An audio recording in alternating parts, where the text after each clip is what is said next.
Hello everyone.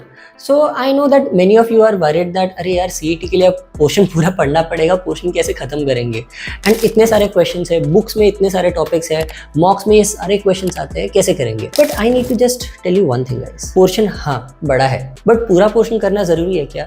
नहीं, nobody tells you कि तुम्हें 100% मार्क्स लाने हैं। In fact the person who loses out is the person जो ये ट्राई करता है कि मैं सब कुछ अच्छे से सॉल्व करूँ, मैं सब कुछ सीख लूँ। A smart person, a good student will understand that सब कुछ नहीं करना है, बिकॉज जितना टाइम वो टफ टॉपिक या जो टॉपिक नहीं करने लायक है उसमें स्पेंड करेगा, उतने टाइम में वो पर्सन जो इजी टॉपिक है उसमें से ज्यादा मार्क्स लेके आ सकता है।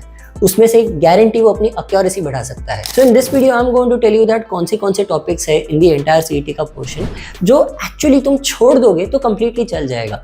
जरा भी उन पे ध्यान मत दो, बट अगर उन पे ध्यान नहीं दे रहे इसका मतलब ये नहीं दैट तुम मेहनत कम कर रहे हो, उन पे ध्यान नहीं दे रहे so that you can pay attention to the other topics जिस पे ज्यादा ध्यान देने की जरूरत है। Let's start off with the subject और the section that scares most of the people and that is quants. Quants में गाइस मुझे पता है दैट पोर्शन बहुत बड़ा है। If you compare all the 4 sections, quants का पोर्शन सबसे बड़ा है बिकॉज इतने ज्यादा टॉपिक्स है और कहीं से भी वो लोग पूछ सकते हैं। But there are few topics जो सीईटी में बहुत सालों से आ नहीं रहे, और आते भी है तो मुश्किल से 1 या 2 मार्क्स के लिए आते हैं, मुश्किल से, और वो भी सारे स्लॉट्स में नहीं, शायद 4 में से 1 या 2 स्लॉट में आ जाएंगे। बट अगर वो आ गए तो क्या करेंगे? सिंपली छोड़ दो। तुम्हें अगर 150 लाना है 200 मार्क्स में से या फिर 140 लाना है 200 मार्क्स में से, समझो दैट एग्जाम तुम्हारे लिए 198 मार्क्स का है। So let's start with quants. Quants में guys I recommend that number system में जो एडवांस टाइप के सम्स होते हैं, everything apart from remainder theorem छोड़ दो, everything apart from the last digit of the number छोड़ दो, नहीं करोगे चल जाएगा। Coming to the second one that is AP GP HP. लोग बोलते हैं एपी तो हो जाता है बट जीपी और एचपी में बहुत कंफ्यूजन होता है। जीपी में सिर्फ जो रिड्यूस होने वाला जीपी होता है विच इज गोइंग टुवर्ड्स 0, उसके बारे में पढ़ाई करो। अपार्ट फ्रॉम दैट जीपी का पढ़ाई और एचपी का पढ़ाई that is geometric progression and harmonic progression, ये छोड़ दोगे तो चलेगा। टाइम स्पीड डिस्टेंस में सर्कुलर ट्रैक पे जो भागते रहते हैं, on what points they meet, how many points will they meet at, कितने टाइम में मिलेंगे, ये छोड़ दो। इसमें सिर्फ what is the earliest time when they will meet again at the starting point, ये वाला सम करो बिकॉज ये पूरा सिर्फ एलसीएम से सॉल्व होता है। वो टाइम स्पीड डिस्टेंस का सम नहीं, वो एलसीएम का सम है। अपार्ट फ्रॉम दैट लॉगरिथम हो गया, ट्रिग्नोमेट्री हो गया, ट्रिग्नोमेट्री में साइन कॉस टैन वाला पार्ट, कोऑर्डिनेट ज्योमेट्री, ये तीनों टॉपिक्स तुम एक्चुअली नहीं करोगे तो चल जाएगा बिकॉज सीईटी में बहुत टाइम से ये टॉपिक्स आए नहीं है। So don't worry about them. And finally one topic that is clocks and calendars. देखो ये टॉपिक तुम पूरा नहीं छोड़ सकते। Let's say it this way, अगर तुम जेबी के लिए एम कर रहे हो, अगर तुम्हें पता है दैट तुम्हारा स्कोर 130 प्लस आ रहा है, तो फिर क्लॉक्स एंड कैलेंडर्स मत छोड़ो। Please clocks and calendars properly पढ़ो। But till you are trying to reach 130, clocks and calendars छोड़ दोगे तो चलेगा बिकॉज ये टॉपिक वैसे भी कम आता है। लास्ट ईयर सीईटी में पूछा था, उसके पहले 3 साल तक क्लॉक्स एंड कैलेंडर्स नहीं आया था।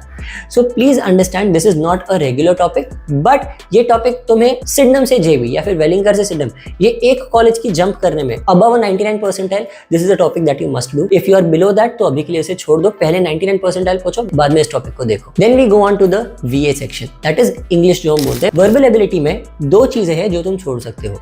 एक है summarise the passage. Summarise the passage छोड़ दो बिकॉज बहुत टाइम से सीईटी में आया नहीं है, उसके लिए अलग से पढ़ाई मत करो। And the second one is fact, inference and judgement. Fact, inference, judgement वाले तो क्वेश्चंस होते हैं जो वर्बल रीजनिंग का पार्ट हो जाते हैं, वो वाला तुम छोड़ दोगे तो चल जाएगा। इट इज अ टॉपिक जो बहुत टाइम से आया नहीं है, और ये टॉपिक में आया तो भी 2 या 3 मार्क के लिए आएगा, बट सिरदर्द बहुत हो जाएगा तुम्हें पढ़ने के लिए। एफर्ट ज्यादा है, रिटर्न कम है। Then we go on to DI. DI I know quants में ही डीआई इंक्लूडेड है, बट मैं डीआई को अलग से गिनता हूँ बिकॉज प्रिपरेशन थोड़ा अलग होता है उसका। डीआई में गाइज सैडली तुम सिर्फ एक चीज छोड़ सकते हो एंड दैट इज 4 वेरिएबल वाला वेन डायग्राम। अगर ये चीज छोड़ दो, क्योंकि इसमें बहुत ज्यादा मेहनत लगती है एंड ऑल्सो ये सम को सॉल्व करना सीईटी के टाइम में बहुत ज्यादा डिफिकल्ट हो जाएगा। So it is better that 4 variables वाला वेन डायग्राम तुम छोड़ दोगे। एब्स्ट्रैक्ट में तो कुछ नहीं छोड़ सकते बिकॉज टॉपिक इतना सा है, पोर्शन इतना सा है, और कोई सेट पोर्शन भी नहीं है। So abstract you have to just recognise the right way of solving, the right strategy of solving. For this you can see my video that is how to solve abstract in 30 seconds. बहुत सारे students को उससे help हुई है। And उसके बाद obviously हमारे जो क्रैक एविडेंस के लेक्चर्स है उससे तो स्टूडेंट्स बहुत ज़्यादा खुश है दैट वो करने के बाद स्टूडेंट्स को 15 या 17 मिनट में आराम से एब्स्ट्रैक्ट में 19 मार्क, 20 मार्क, 21 मार्क आने लगते हैं अगर 25 मार्क्स का दिया है तो। सो एक्यूरेसी और स्पीड दोनों बहुत ज़्यादा बूस्ट हो जाती है क्रैक एक्टिविटीज के एब्स्ट्रैक्ट के लेक्चर्स के बाद। And finally the LR section, the biggest section of CET. Guys sadly LR में ज़्यादा चीज़ें छोड़ने जैसे नहीं है, but the one thing that you can definitely leave, और मैं भी बोलता हूँ क्योंकि मैंने भी वो छोड़ी हुई है, इज ग्रुपिंग जब मैं भी पढ़ रहा था तब मैंने छोड़ी हुई थी, क्योंकि यार वो इतना ज़्यादा उसमें त्रास देना पड़ता है, इतना सारा तुम्हें एनालाइज करना पड़ेगा फॉर 1 or 2 क्वेश्चंस और मैक्सिमम 3 or 4 क्वेश्चंस।